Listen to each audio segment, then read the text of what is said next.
Trump misses the Asia-Pacific summit.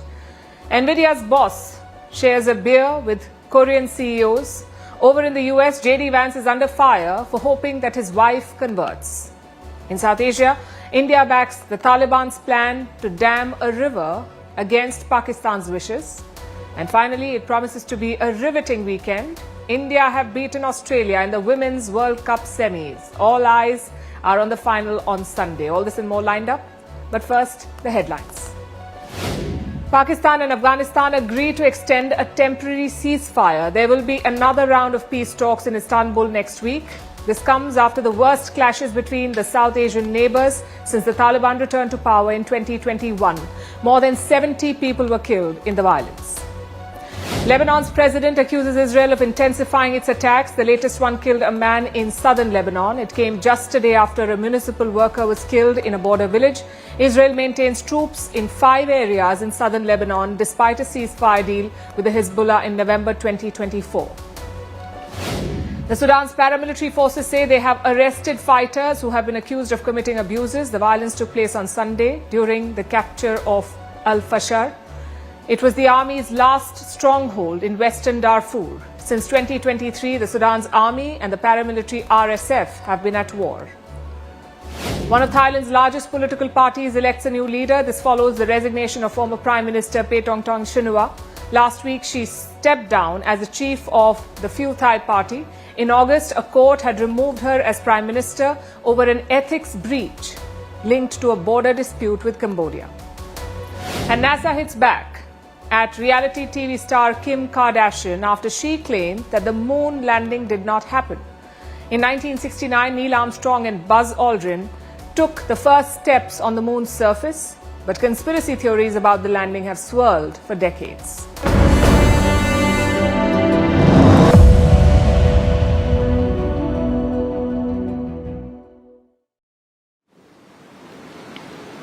We start with India and the US, and do not worry. It's not more rhetoric or attacks. For a change, there is some good news today. India and the United States have signed a crucial defense deal, a 10-year pact to deepen cooperation. And frankly, it's a bit of a googly. Both countries are in the middle of a trade war. The US is cozying up to Pakistan. India is diversifying its options. So the last thing we expected was a military deal. That too, a decade-long one. So what is the play? The deal was signed in Kuala Lumpur today. That's where the ASEAN-India defence meeting was held. India was represented by Rajnath Singh, the Defence Minister of India. Also in town was Pete Hegseth. He is the US Secretary of War. Basically, he's America's Defence Minister. Rajnath Singh met Pete Hegseth on the sidelines. Later, both of them signed a 10-year defence pact. Listen to how India described it. The deal will usher in a new era in our already strong defence partnership. This defence framework will provide policy direction to the entire spectrum of the India-US defence relationship. Our partnership is critical for ensuring a free, open and rules-based Indo-Pacific region. So India is quite thrilled about it. Rajnath Singh is declaring a new era in defence ties. And same on the other side. Here's how the US described the deal, and I'm quoting again. This advances our defense partnership, a cornerstone for regional stability and deterrence. We are enhancing our coordination, information sharing and tech cooperation. Our defense ties have never been stronger. So the sentiment is positive on both sides. But what about the specifics? What will this agreement lead to? There is no detailed statement yet from either side, but we do have some hints. Rajnath Singh's statement suggests the deal will be comprehensive. He says it will address the entire spectrum of ties. And Pete Hegseth also dropped some hints. He says India and the US will share more information, share more technology and improve their military coordination. Though frankly, this deal is not about the specifics. It is about the larger political statement. Because just look at where India-US ties are. Arguably the lowest point in 2 decades. President Donald Trump has imposed 50% tariffs on India. He is supporting and arming Pakistan, yet the India-US military relationship remains unaffected. In fact, it continues to expand. So the broader message is quite clear. The trade conflict is separate from the strategic relationship. That will satisfy policymakers on both sides. Also look at the time frame. 10 years may not be a long time in geopolitics, but for a president on his last term, it is a big deal. It is a statement of intent from the United States establishment, sort of like a long-term bet on India. At the same time, it's also a message to China. Both Rajnath Singh and Pete Hegseth alluded to this. The Indian Defence Minister said Washington and New Delhi would ensure a free, open Indo-Pacific. That is double-speak for taking on China. Hegseth called this deal a cornerstone for regional stability. Again, the same message in a different form. The question is, how should India see this outreach? Well, partnerships are always welcome. India is looking to diversify its military purchases, and the US fits neatly into that plan. Having said that, there are concerns too. For example, jet engines. The US is contracted to supply engines for India's Tejas jet. Those shipments have been delayed, and by extension, the jets have also been delayed. Same with joint production. India and the US agreed to jointly make jet engines. There is no progress on that front either. I'm sure the specifics will be discussed down the line, but for now, this deal is all about the messaging. India-US ties may be down, but not out.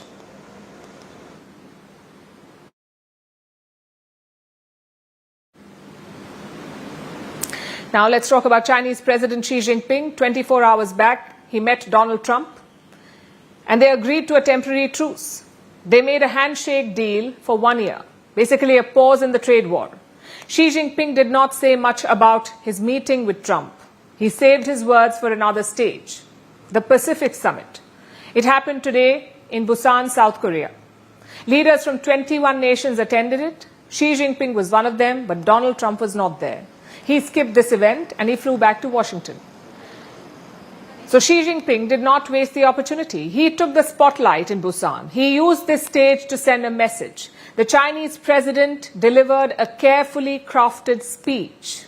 It was designed to recast China as the leader of a new world order and to contrast it with America's absence. Without naming the United States, Xi Jinping called it out. He said, and I quote, "The more turbulent the times, the more we must work together."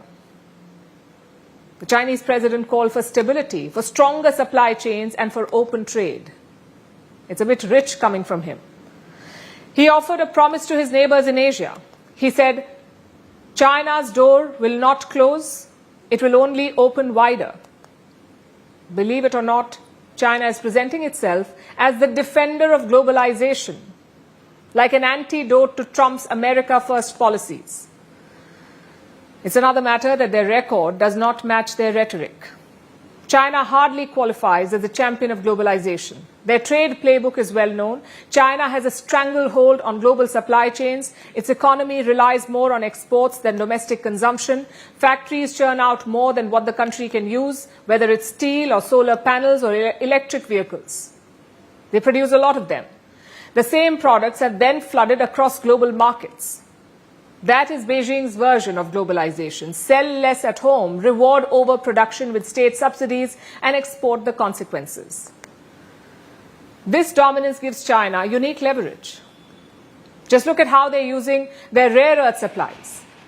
As we've been telling you on the show, China controls 70% of all rare earth processing. When it was hit by America's high tariffs, China weaponized rare earths. It restricted supplies of 7 critical minerals. Then it introduced a licensing requirement. Basically, a new rule that further throttled rare earth supplies and extraction technology. And the crackdown was sweeping. It extended beyond the United States. Even countries like India faced these curbs. Beijing asked Indian companies to submit what they call guarantees, saying that they won't buy rare earths from China and then sell them to the US. Yet today, Xi Jinping presented himself as the guardian of free markets. He spoke about extending supply chains, and he advised against cutting them. Critics say this is not about globalization at all. It's about keeping the world tied to China's system. And that is why Xi Jinping traveled all the way to South Korea. The Pacific Summit represented nearly 40% of the world's population and more than half of global trade. The Chinese president spent 2 days there. His meeting with Trump caught the world's attention, but he had other meetings too with other world leaders, including Japan's new Prime Minister, Sanae Takaichi, Canada's Mark Carney, and South Korea's Lee Jae-myung. Trump was not there and Xi Jinping moved in to fill the space. That is how China managed to weaponize globalization, first through restrictions and controls, and now by stepping up at forums like the Pacific Summit. So make no mistake, Xi Jinping's pitch is not about protecting globalization. It is about rebranding it, this time with China at the center.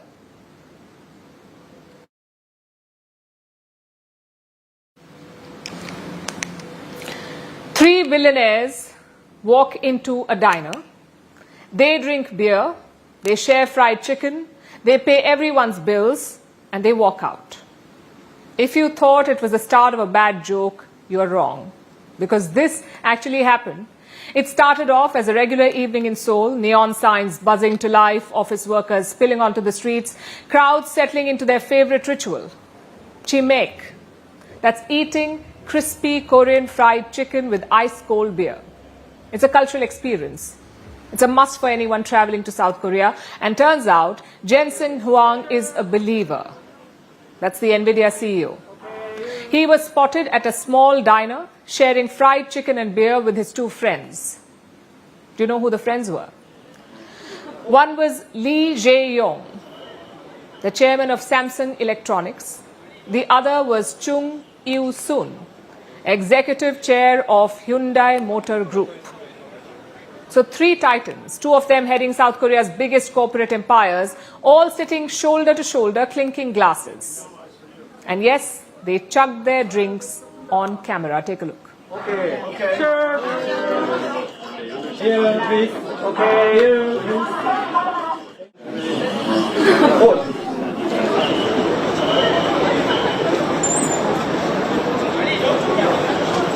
Once you traffic out the number, tell them it's just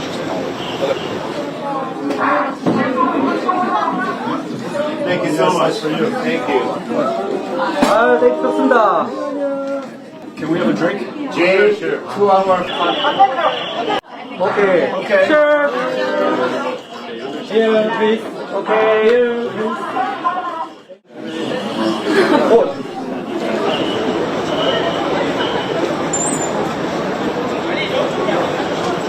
once you traffic out the number, tell them it's just Thank you so much for you. Thank you. The internet saw this. The markets felt it, and fried chicken stocks, well, they had a moment. They went up by 20 to 30%. Yes, Jensen Huang does have the touch of Midas. He first made Nvidia shares soar, and now he's coming for fried chicken. But this hangout did not stop with just a meal. After all, these three are billionaires. They have a combined net worth of $195 billion. So they rang the so-called golden bell. That's a sign that they were paying for everyone's meal. They were paying everyone's bills. Soon, large crowds gathered. They met people. They offered them fried chicken. And Huang even gave out some autographs. Where are you guys? They're from India. Are we going to do? I'm going to have to join their table. All right. Jay, sure. 2 hour partnership.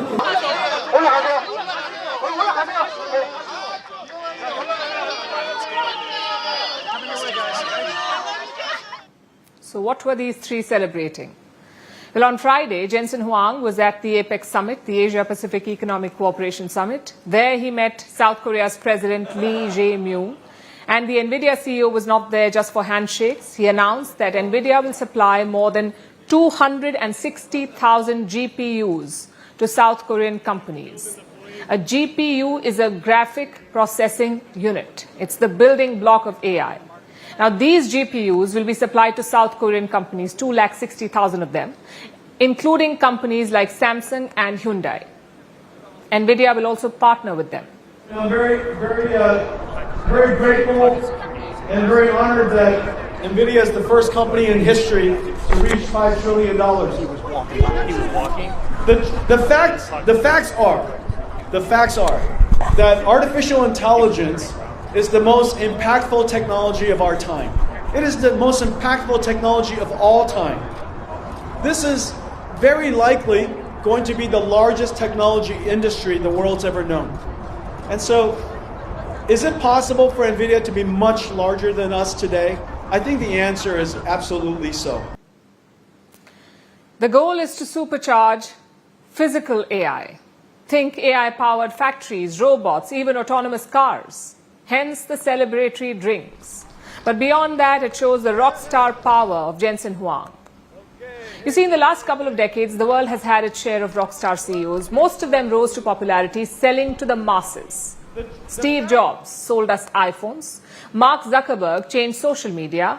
Jeff Bezos revolutionized e-commerce. Elon Musk changed how you drive. They built consumer cults, and the crowds followed. But Jensen Huang is different.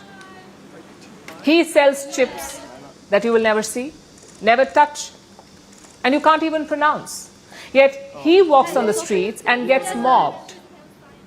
You may remember this viral photo of him autographing the body of a woman.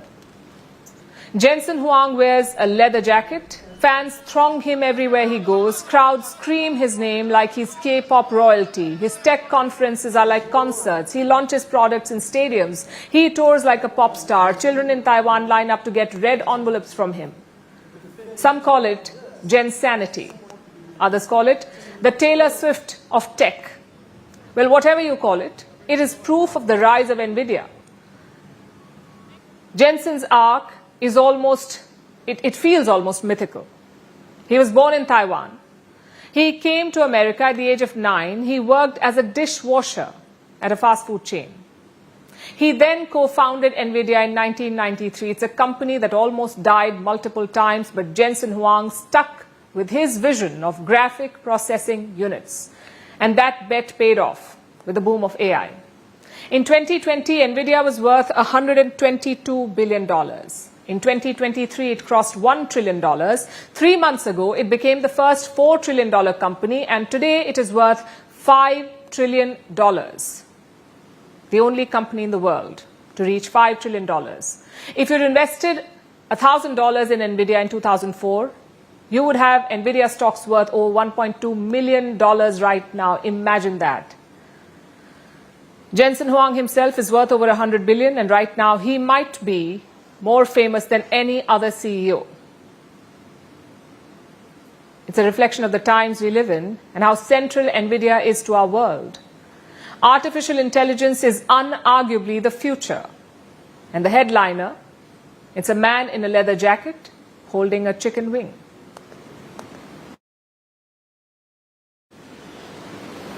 Let's turn to the United States, where Donald Trump's chief ideologue is under fire. I'm talking about his vice president, J.D. Vance. He was speaking at a university yesterday, and while there, he took questions from the public. One question stood out. It came from a young woman, reportedly of Indian origin. Her question revolved around immigration. But it addressed something deeper, something closer home for J.D. Vance. You see, J.D. Vance is married to a Hindu woman of Indian origin. Her name is Usha Vance. But the vice president himself is a Christian. It is a big part of his political life and style. Yesterday, he was quizzed about it. How does J.D. Vance reconcile with his wife's Hindu faith? What religion do his children follow? And how did they arrive at that decision? This is what he was asked. Listen to J.D. Vance's response. And yes, my wife did not grow up Christian. I think it's fair to say that she grew up in a Hindu family, but not a particularly religious family in either direction. In fact, when I met my wife, we were both, I would consider myself an agnostic or an atheist, and that's what I think she would have considered herself as well.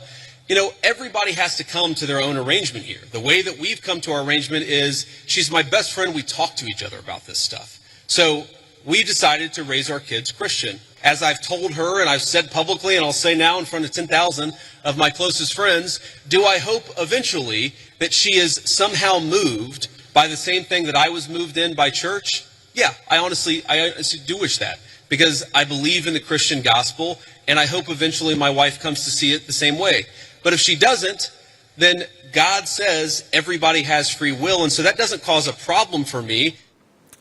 Well, first of all, kudos to both of them. At no point did J.D. Vance refuse to answer, nor did he interject during the question.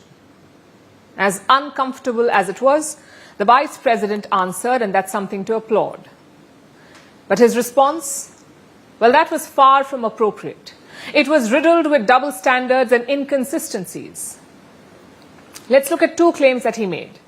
First, he is hoping that his wife will convert to Christianity one day. The idea itself is an outdated one, a bit like forcing your beliefs on your spouse.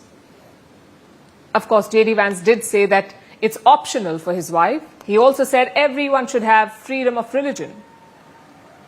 But then why make such a statement in front of the whole world? Doesn't that open up Usha Vance to scrutiny and pressure? Plus, she has spoken about conversion before. Let me quote her statement from last year. This is what she said. We had to have a lot of real conversations about how to raise kids when I'm not Catholic and I'm not intending to convert or anything like that. She said it in as many words. Usha Vance has no intention of converting, yet J.D. Vance publicly says he's hoping that she will. You can judge whether that was the right call or not. That's the first inconsistency. Secondly, he says he and Usha Vance were agnostic. And let me quote that again. I think it's fair to say that she grew up in a Hindu family, but not in a particularly religious family in either direction. Again, this does not check out. Usha Vance has spoken extensively about her family's religion.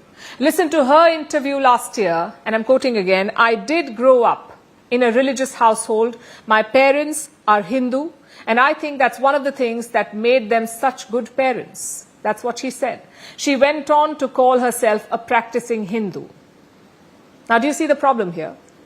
The picture painted by J.D. Vance is hypocritical. He wears his religion on his sleeve. He takes his family to church on Sundays. He puts his kids in Christian school. But his wife? Well, she is portrayed as an agnostic who will one day hopefully find Christianity. A, that is factually incorrect. And B, this tendency is problematic. You see, for J.D. Vance, religion is a political card. He is hoping to inherit Donald Trump's MAGA movement. And Christianity is a very big part of it. Conservative Christians are the core of Trump's base. If he alienates them, he has no future. And we've seen this before. Look at another Republican, Vivek Ramaswamy. He too is a practicing Hindu, and he ran for the Republican nomination last year. Do you know what kind of hate he was subjected to? He was a victim of blatant racism. Trump supporters called Hinduism pagan. They said it was un-American and demonic. We saw another example during Diwali this month. The White House held a special event to celebrate the festival of Diwali. And you should see the comments below those posts. Some of them target Kash Patel and Tulsi Gabbard. Kash Patel is the Indian origin FBI chief. Tulsi Gabbard is the Hindu intelligence chief. Both of them were asked to embrace Christianity. If not, they would go to hell. That's what they were told. And this is not some fringe ideology in the US. This is their ruling ideology. Even the vice president is afraid of it. So afraid that he's throwing his family under the bus. Of course, no UN report will criticize this. No European governments will question this. It's just another day in free and secular America.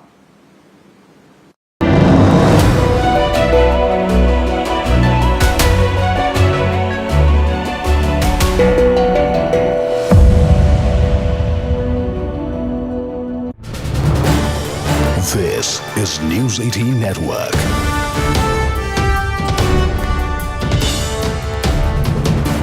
India's largest news network. तो पिछले साल आज ही के दिन 357 AQI था। 2024 में आज के दिन 357 AQI था और 2023 में आज के दिन 328 AQI था और मुझे बताते हुए मेरे अपने सभी ऑफिसर साहिबान का मैं धन्यवाद करता हूं जो इन्होंने इतनी मेहनत करी और खास तौर पर पिछले 2 दिन से इतनी बारीकी से कॉरपोरेशन और दिल्ली सरकार एक अच्छी कोऑर्डिनेशन के साथ काम कर रही है। 218 आज AQI हुआ है। हमें उम्मीद है कि आने वाले दिनों में इसको और हम नीचे लेके आएंगे। मैं ये बताना चाहता हूं इसके अलावा, क्योंकि हमें आए हुए अभी 7-8 महीने हुए हैं, हमारे बहुत सारी चीजें अभी प्रोसेस में हैं। हमने दिल्ली के अंदर नए इनोवेशन के माध्यम से बहुत सारी ऐसी चीजों को देखा है जो आने वाले दिनों में पोल्यूशन कम कर पाएंगी। उनके ऊपर IIT दिल्ली के माध्यम से और ऑर्गेनाइजेशन के माध्यम से स्टडी चल रही है। व्हीकलर पोल्यूशन के लिए भी हमने कुछ ऑल्टरनेटिव्स ढूंढे हैं। हमने कहा था पिछले दिनों में, आपको बताया था कि एक इनोवेशन चैलेंज हमारा जो था उसमें 48 एंट्रीज आई है ना, 46 एंट्रीज ऐसी आई हैं जिन्होंने अपने अपने इनोवेशंस बताए हैं, बड़े इनोवेटिव आइडियाज दिए हैं। सरकार 8 महीनों में माननीय रेखा गुप्ता जी की विजनरी थॉट के कारण, उनके रात दिन मेहनत के कारण दिल्ली को तकरीबन 20% नए व्हीकल आने के बावजूद, माफ करना 21% नई कंस्ट्रक्शन होने के बावजूद, 8.5% से 10% नई गाड़ियां आने के बावजूद, इन सभी चुनौतियों के बावजूद कूड़े का ढेर फालतू होने के कारण, क्योंकि पॉपुलेशन बढ़ी है, ये सारी चीजें इंक्रीज होने के बावजूद और 15 साल और 10 साल की गाड़ियां भी चल रही हैं और दीपावली भी मनाई गई। इन सब चैलेंजेस के बावजूद पिछले 1 दहाई के 10 सालों के बराबर दिल्ली को best AQI air quality index की बात करें तो बेस्ट देने में कामयाब हुई है आज की दिल्ली की सरकार। और मैं आपसे आग्रह भी करना चाहता हूं मीडिया के बंधुओं से, जो लोग काम करते हैं बड़ी मेहनत से करते हैं, सेंसेशनल फैलाने के लिए, अपने 4 रीडर्स के दिमाग में अलग सी बात डालने के लिए आपको हमारी मेहनत पे पानी नहीं फेरना चाहिए। मैं आपसे आग्रह करता हूं, आपका योगदान ही हमारा उत्साह को और बढ़ाता है, हमारे अधिकारियों के कर्मचारियों के उत्साह को और बढ़ाता है। तो मैं आपसे आग्रह करना चाहता हूं कि आईने की तरह सच को सामने रखें, बताएं लोगों को। पॉपुलेशन 1 साल में बढ़ने के बावजूद, ट्रैफिक बढ़ने के बावजूद, 10 साल और 15 साल की गाड़ियां लॉ होने के बावजूद, दिल्ली में कंस्ट्रक्शन बढ़ने के बावजूद और दिल्ली के अंदर दीपावली बनाने के बावजूद, दिल्ली की पॉल्यूशन को, दिल्ली को हवा को साफ करने में पिछले सालों के मुताबिक दिल्ली सरकार कामयाब हुई। जैसे मैंने कहा, ये हिस्टोरिकल है, 218 इस बार है, जबकि पिछली बार 357 था, 30% मोर, लगभग 33% ज्यादा था इस साल से, इस दिन से। और उससे पिछले साल की बात करूं तो 30% ज्यादा था। और आज हम जब बात कर रहे हैं, अगर 30% पोल्यूशन गाड़ियां बढ़ने पे, कंस्ट्रक्शन बढ़ने पे, 10 साल और 15 साल की बैन खुलने पे, दिवाली मनाने के बावजूद अगर हम कामयाब हुए हैं, तो ये उपलब्धि जो है हमारे कर्मचारियों के, अधिकारियों के और हमारी माननीय मुख्यमंत्री जी के विजन के कारण ही संभव हुआ है। मैं आपका धन्यवाद करता हूं। आपका कोई सवाल हो तो बताएं।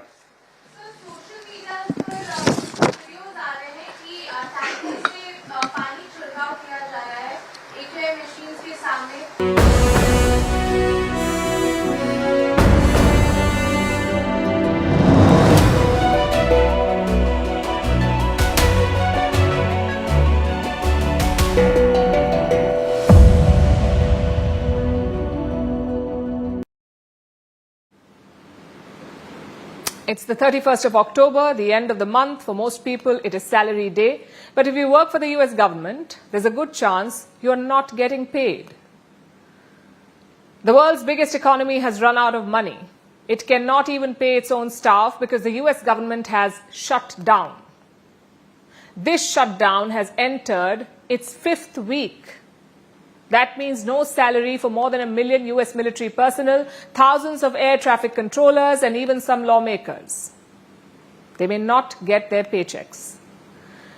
The US Department of War, that's America's Defence Ministry, has been forced to accept a donation just to cover salaries of the active troops on the front lines. We're talking about a $30 trillion economy that is struggling to pay its bills. Here's how America got here. America, the land of the free, the home of the brave, and now broke as ever. The world's biggest economy can't pay its own workers. The US government remains in shutdown. For tens of thousands of federal employees, payday has come and gone, with nothing in their accounts. Let's start with the military. The Trump administration says it will pay troops today, using what it calls a mix of funds. A patchwork of leftover Defense Department money and emergency legislative reserves. The cost of paying America's active duty troops each pay period, about $6.5 billion per month. But this week, the Pentagon accepted something extraordinary, an anonymous $130 million donation to help cover salaries. That's roughly $100 per service member. Critics are calling it unprecedented and unethical. They say a global superpower shouldn't have to rely on private charity to pay its soldiers. Vice President J.D. Vance says the White House is doing what it can. He told lawmakers the troops might get paid today, but not everyone may get a paycheck. The reason, he said, a very bad hand dealt by the Democrats. Congressional Democrats seem to want to keep the government shut down, even though it would mean that a lot of you would not get your paycheck. But as I told the president just a couple of days ago, I said, sir, we have got to figure out how to pay these Marines, both for their sake. But beyond the politics, the numbers don't lie. A donation worth $130 million barely scratches the surface of a defense payroll worth $600 billion a year. For thousands of troops stationed overseas and on the front lines, it's not about politics, it's about rent, bills, and survival. The pain is spreading across America's workforce. Air traffic controllers, the people who keep the skies safe, have now missed their first full paycheck. Nearly 11,000 controllers received payslips this week, with a balance of zero. They're classified as essential workers, so they still have to report for duty, even when they're not being paid. Transportation Secretary Sean Duffy says another missed paycheck could be financially catastrophic, and many aren't waiting to find out. Across the country, air traffic controllers have taken second jobs. They're driving for Uber, delivering groceries for Instacart, waiting tables, even tutoring on weekends, just to stay afloat. The system was already under pressure. The FAA is short by about 3,000 controllers. Now, the strain is reaching a breaking point. Inside the White House, officials are warning of what comes next, a nationwide air travel meltdown. Vice President Vance says, if the shutdown continues, it could be a disaster. Look, it could be a disaster. It really could be, because at that point you're talking about people have missed 3 paychecks. They've missed 4 paychecks. How many of them are not going to show up for work? These guys are doing heroic things to make it work as well as it possibly can, but every single person that I talk to a word, they are worried that the delays are going to reach a point where it makes it very, very hard for the American people to fly. He called their work heroic, but even heroes have limits. Every missed payday erodes the safety net that holds America's aviation system together. The people guiding planes through the skies are doing it while juggling second jobs, debts, and growing anxiety. For now, air traffic remains mostly smooth. Flights are still taking off and landing, but the risk is rising. Fatigue, stress, distraction, all in one of the most demanding jobs in the world. Officials say a single misstep could cause chaos or worse. So here's where America stands today, the world's richest nation asking for donations to pay its soldiers, its air traffic controllers, unpaid but still on duty, and its government paralyzed by politics. This isn't about numbers on a spreadsheet. It's about people doing vital work without pay. And it raises one haunting question. If America can't pay its own workers, what does that say about the world's most powerful economy? In South Asia, water is not just a resource, it is power. And right now, there is a contest for that power. A new water war is brewing in the region. It involves Afghanistan, Pakistan, and India may find itself at the center of it. Kabul wants to build dams, and New Delhi has signaled support for this plan. The dams are to be built on the Kunar River. This is a lifeline that eventually flows into Pakistan. So what will this mean for Islamabad, this building of dams? And what is India trying to do here? Let's start with the Kunar River. It originates from the Hindu Kush mountains in Pakistan's Khyber Pakhtunkhwa. It then flows south into Afghanistan. It runs through the Kunar province and finally empties into the Kabul River. This combined stream, Kabul River and Kunar, then flow back into Pakistan. Until now, both countries, Afghanistan and Pakistan, shared the river and its water. In fact, for Pakistan, it is a key source of irrigation. They use it for drinking water and hydroelectric power, specifically for the Khyber Pakhtunkhwa region. But the recent border tensions have changed this equation. Things got heated between Pakistan and Afghanistan. There were border clashes. So the Taliban have a new order. They want to start building dams on the Kunar River. And this order came from their top leader. He wants the dams to be built as soon as possible. The Taliban say Afghans have the right to manage their own water. But who will build these dams? Well, Afghanistan says it will be local firms. They will build the dams. And where does India figure in this? New Delhi has come out in support of Afghanistan's plan. It says it stands ready to support Kabul, especially in sustainable water management. After all, India and Afghanistan have a history with dams. There's already one in Herat. It's called the Salma Dam. It was funded by India, which is why it is also called the India-Afghanistan Friendship Dam. So New Delhi says this time will be no different. India will be ready to support this project too. Needless to say, Pakistan is not thrilled about it because the Kunar system feeds millions of people in Khyber Pakhtunkhwa in Pakistan. It irrigates farmlands that feed the country. It powers hydro stations. It acts as a buffer when Indus levels dip. If the water levels dip, it affects the entire region. But here's the problem. For decades, Pakistan believed that terror is a bargaining chip. And they could get away with it because geography protected them. Because the rivers were guaranteed, whether it was the Indus Waters Treaty or the understanding with Afghanistan. But now both India and Afghanistan have had enough. New Delhi put the Indus Waters Treaty in abeyance. This was after the Pahalgam attack by Pakistan-backed terrorists this year. For 6 decades, the Indus Waters Treaty withstood everything. Wars and terror attacks. But that line has now been crossed.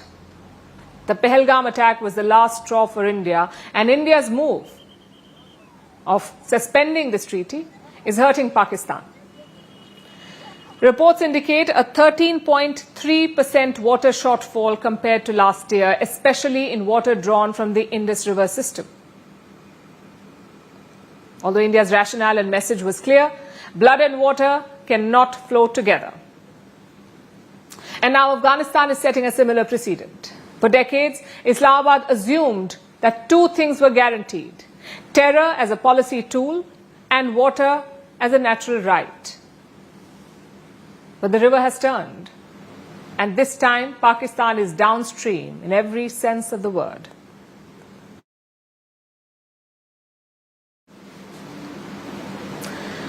Will Donald Trump attack Venezuela? The question is gaining urgency because tensions are rising. Will he start a war on Venezuela? Reports say the US has identified military targets inside the country. These are bases and airstrips allegedly used for drug trafficking. And Washington is considering taking them out by conducting airstrikes. It's a move that would mark a major escalation in the region. Remember, the US has already deployed warships, fighter jets, spy planes, bombers, and drones across the Caribbean. It's a massive show of force, a massive deployment. one that's designed to put pressure on Venezuelan President Nicolas Maduro. And this confrontation is already turning deadly. In the Eastern Pacific, the US recently struck a boat. It was suspected of carrying drugs. 4 people were killed in this latest attack. Washington says it was a narco-trafficking vessel. But in Caracas, officials are calling it an act of war. Here's our next report. Tensions are rising between the United States and Venezuela. In the past 2 months, U.S. strikes have killed at least 60 people, most of them in operations targeting alleged drug boats. The latest strike happened this week. A U.S. attack in the Eastern Pacific left 4 dead. Washington claims the boat was carrying drugs. But Venezuela says this isn't counter-narcotics. They call it war. The operation was personally ordered by President Trump, and it's part of a larger strategy to hit what he calls narco-terrorists. The U.S. Defense Secretary posted the footage himself, a boat engulfed in flames. He said, "The Western Hemisphere is no longer a safe haven for drug traffickers." And he promised more strikes. No U.S. troops were hurt, but the message was clear. This is a campaign that will continue. Washington has been building up its military presence in the region. Warships, bombers, fighter jets, drones, and Marines. The world's largest aircraft carrier, the USS Gerald R. Ford, is now in the Caribbean. And according to reports, new targets inside Venezuela have been identified. Ports, airstrips, bases allegedly used for drug smuggling. U.S. officials say if Trump approves airstrikes, they will send a message to President Nicolas Maduro. Step down. Washington accuses Maduro of running a drug trafficking state. A narco state, as Secretary of State Marco Rubio put it. He has labeled the Maduro regime the Al-Qaeda in the Western Hemisphere. The White House claims Venezuela is helping to flood the U.S. with cocaine. There's no evidence that the country produces fentanyl or synthetic opioids. But American officials say Venezuela is a transit hub for Colombian cocaine. Some Venezuelan officers have already been charged by U.S. courts for smuggling drugs. And the Trump administration says, enough is enough. The buildup is unprecedented. B-1 and B-52 bombers have been conducting missions near the Venezuelan coast. The Pentagon says it's testing defenses and mapping radar systems. Meanwhile, U.S. officials confirm that the CIA has been authorized to conduct covert operations inside the country. Trump himself refused to say if that included taking out Maduro, but added that Venezuela is feeling the heat. Caracas is responding in kind. Maduro has mobilized his forces and warned that any attack will be met with full force. He claims Venezuela has 5,000 Russian-made Igla-S surface-to-air missiles, and he says they're positioned to defend the country. A Russian aircraft, sanctioned by the U.S., landed in Caracas. It raised concerns that Moscow could bolster Maduro's defenses. Washington's strategy is clear. Apply pressure, threaten strikes, and hope the Venezuelan military turns against Maduro. But so far, there's no sign of a defection. In fact, experts warn the opposite could happen. A military strike might push the country to rally around the flag. One analyst put it this way: the U.S. is testing whether Maduro is really weak or strong enough to survive a push. If the airstrikes happen, they would mark a major escalation. So far, the U.S. campaign has focused only on drug boats at sea.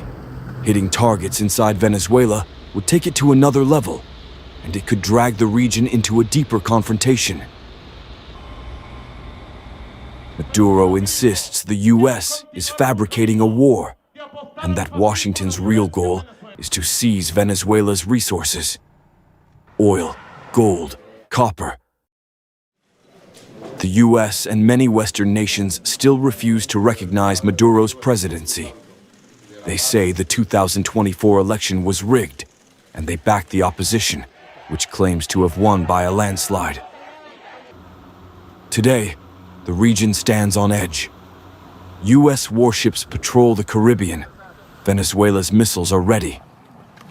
And both leaders are refusing to back down.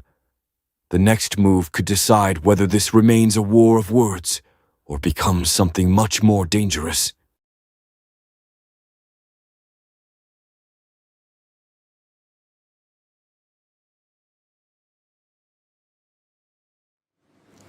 Hurricane Melissa is being called one of the most powerful Atlantic storms in more than 150 years. This week, it made landfall in the Caribbean, and now the pictures are coming out. They show just devastation. Houses are completely destroyed. The landscape has been stripped bare. There is no electricity or clean drinking water. At least 30 people have died. Dozens are still missing. Countries like Jamaica, Haiti, and Cuba are picking up the pieces. The world is trying to rush with aid, but rebuilding could take years. Our next report brings you the details. They call themselves the Hurricane Hunters. Before Hurricane Melissa made landfall, a crew in a Lockheed C-130 pointed their aircraft at the churning monster over the warm Caribbean waters. Their job? To fly into the thing everyone else was trying to escape. But it wasn't an easy task. They dealt with nearly 700 feet of vertical whiplash in under a minute. The plane shook like it wanted to come apart. Crew members braced against G-forces that felt like the very sky was trying to crush them. They gathered history-making numbers anyway. After all, this was one of the most powerful Atlantic storms in more than 150 years. They survived the beast.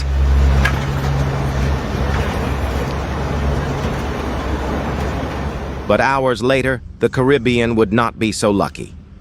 Jamaica was first. Melissa arrived not as a storm, but as the strongest hurricane the island has ever recorded. Entire neighborhoods were reduced to splinters. Streets disappeared under churning mud and debris. The landscape was stripped bare. Electricity went dark for most of the country. Water lines stopped flowing. Phone calls turned into silence. And in the West, where the storm clawed hardest, 90% of homes in some towns were damaged or gone. After I come this, but not so long ago, about 20 or 30 minutes ago after I come here, the place was so devastated. I was so, I don't know. I was looking for it, but I don't know. I just couldn't manage. I just couldn't manage the situation. Even though I see it, been through it, but the managing direct part wasn't that good. So I go, just have to cry to ease the pain. Then, it was Haiti that bore the brunt. Hurricane Melissa tore through the country. In Petit Guave, families climbed rooftops only to watch homes crumble below. At least 30 people have been confirmed dead. Dozens are still missing.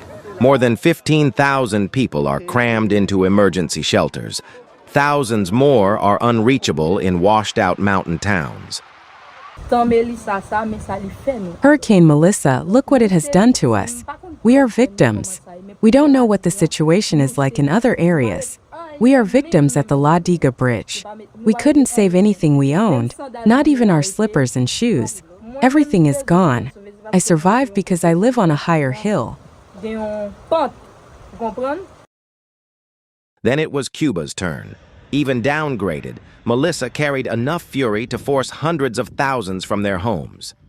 It turned valleys into temporary seas. Landslides buried highways. Villages vanished behind curtains of rain. Still, 240 communities trapped without access or communication is not normal. Melissa then moved northeast toward Bermuda and the Bahamas. Forecasters say it will transition into a post-tropical storm as it barrels deeper into the Atlantic. But for thousands across the Caribbean, The storm isn't history. It's right now. In Jamaica, food lines stretch longer each day. Water runs low.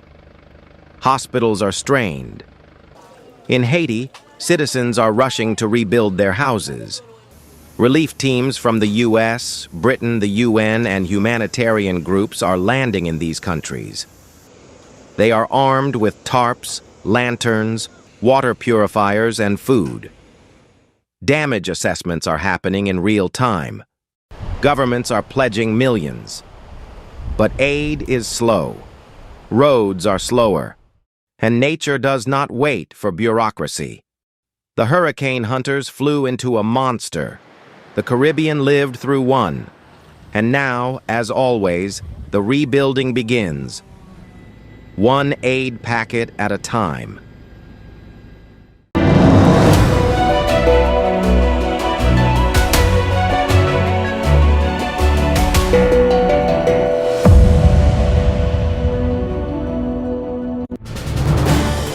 This is News 18 Network.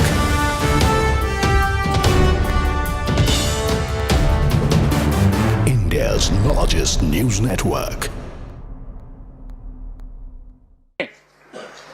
तो पिछले साल आज ही के दिन 357 AQI था। 2024 में आज के दिन 357 AQI था और 2023 में आज के दिन 328 AQI था। और मुझे बताते हुए मेरे अपने सभी ऑफिसर साहिबान का मैं धन्यवाद करता हूं जो इन्होंने इतनी मेहनत करी और खास तौर पर पिछले 2 दिन से इतनी बारीकी से कॉरपोरेशन और दिल्ली सरकार एक अच्छी कोऑर्डिनेशन के साथ काम कर रही है। 218 आज AQI हुआ है। हमें उम्मीद है कि आने वाले दिनों में इसको और हम नीचे लेके आएंगे। मैं ये बताना चाहता हूं इसके अलावा क्योंकि हमें आए हुए अभी 7-8 महीने हुए हैं, हमारे बहुत सारी चीजें अभी प्रोसेस में हैं। हमने दिल्ली के अंदर नए इनोवेशन के माध्यम से बहुत सारी ऐसी चीजों को देखा है जो आने वाले दिनों में पोल्यूशन कम कर पाएंगी। उनके ऊपर IIT दिल्ली के माध्यम से और ऑर्गेनाइजेशन के माध्यम से स्टडी चल रही है। व्हीकलर पोल्यूशन के लिए भी हमने कुछ ऑल्टरनेटिव्स ढूंढे हैं। हमने कहा था पिछले दिनों में आपको बताया। This is News 18 Network.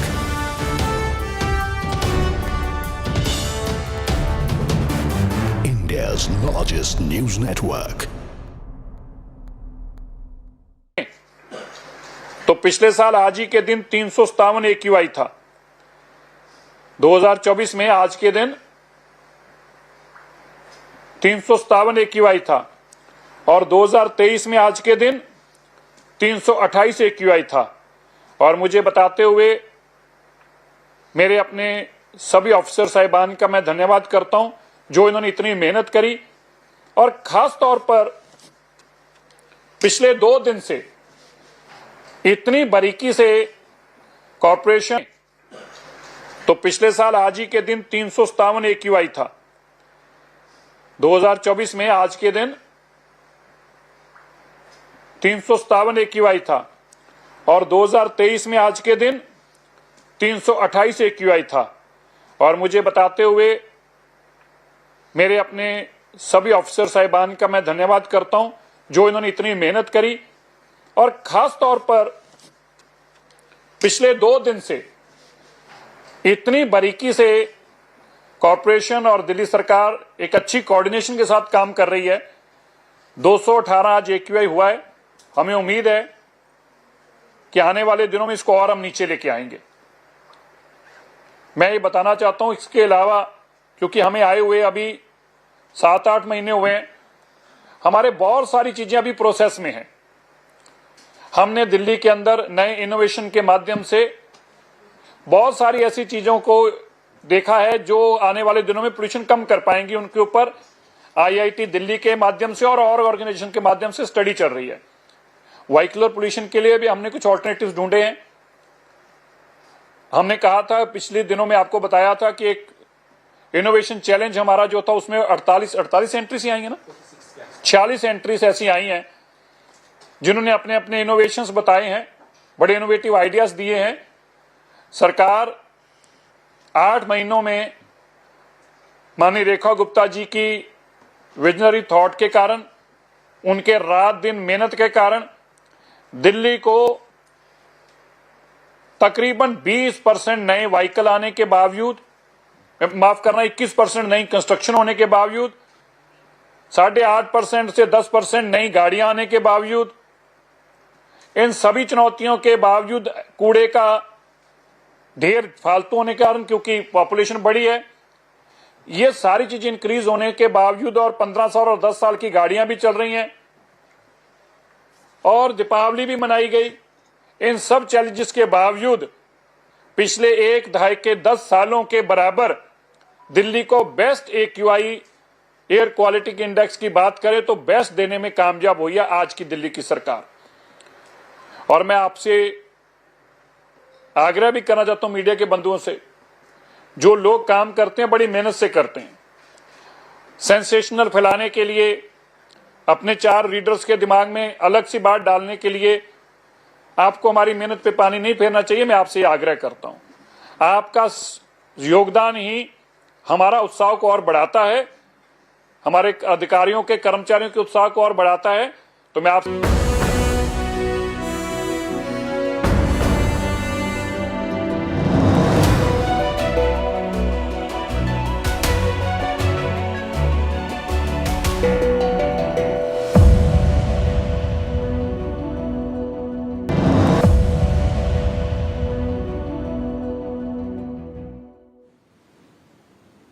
It's Halloween in America. As always, the White House hosted a special event. The President and the First Lady hosted children in costumes. They also handed out candy to them. But as always, Donald Trump had to make it weird. The First Lady gave out candy like a normal person, but Trump placed candy on the children's head. And it's not a first for him. Even in his last term, Trump's Halloweens were a bit strange.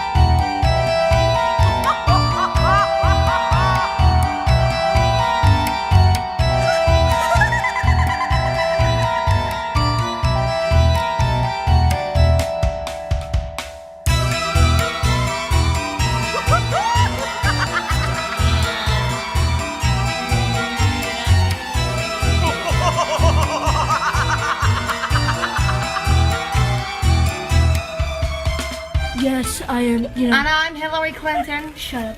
Anyway, we want this bag of candy. It's so huge. And now it's time for Vantage Shots, images that tell the story.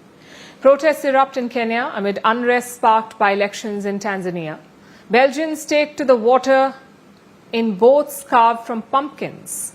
And animals feast on Halloween treats at a British zoo. Finally, we're taking you back in history. On this day in 1984, former Indian Prime Minister Indira Gandhi was assassinated by her own security guards. It happened in the aftermath of the Golden Temple being stormed in Operation Blue Star. Gandhi's assassination led to shockwaves across the nation. It led to some of the worst communal violence that India has ever seen. We're leaving you on that note. Thank you for watching.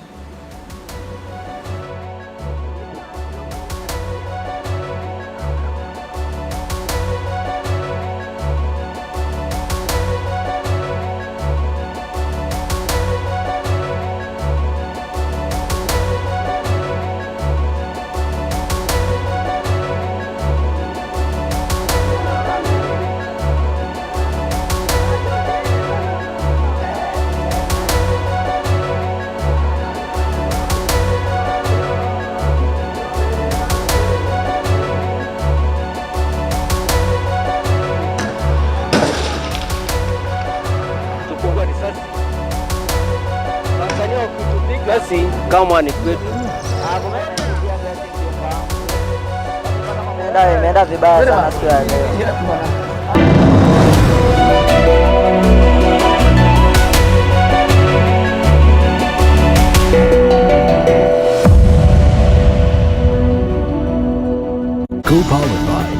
Bank of Baroda के संग त्योहार की उमंग।